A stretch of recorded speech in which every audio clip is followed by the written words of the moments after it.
Mis siin täna toimub? Esimest korda veterinaaria hariduse ajaloos korraldame me kliiniliste oskuste eksamit.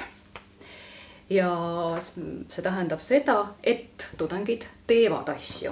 Nad ei kirjuta neid paberile, nad ei räägi neid suuliselt, vaid nad näitavad meile ette, mida nad on õppinud ja kuidas nad suudavad sellise stressisituatsiooniga kiiresti neid ülesandeid lahendada. Et see on täna see, mis siin toimub.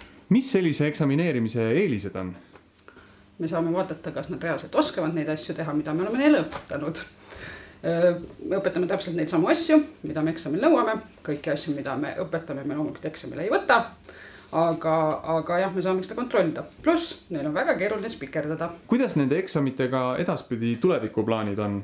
Muutusi on meil kindlasti väga palju plaanis, et sel aastal me alustasime esimest korda. Me testime sel aastal niinimetatud veterinaarseid baasoskusi, mida me ka hetkel õpetame kliinilistes õpitubades, aga mida rohkem hakkame asju õpetama kliinilistes õpitubades, kaasa arvatud teatud eluliste situatsioonide läbimängimine, kommunikatsioon loomaomanikega, et seda kõike tegelikult saab hinnata ka eksamitele, just sellisel eksamil.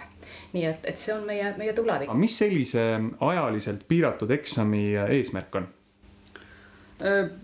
Püüame panna tudengid pingeolukorda, et kas nad saavad ka sellises pingelises olukorras hakkama. Neil on 5 minutit iga ülesande sooritamiseks aega ja vaatame, et kas nad saavad sellega hakkama, kui see aeg seal kuklas tiksub, et käed hakkavad ikkagi värisema ja mingi asi võib-olla ikkagi läheb meelest ära.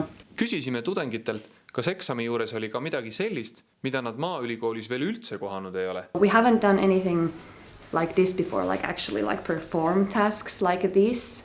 We have had practical exams in some subjects that those are for live animals mostly. So this is a new type exam.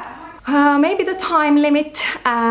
There was some task that took some more time to think and prepare, and in those cases the time limit was the most difficult one. So the time limit really made it more intense? Yeah, it made, because in normal situation you would have probably, if it's not an emergency situation, you would have more time to do so, but now you knew the time limit, so you have to be quick.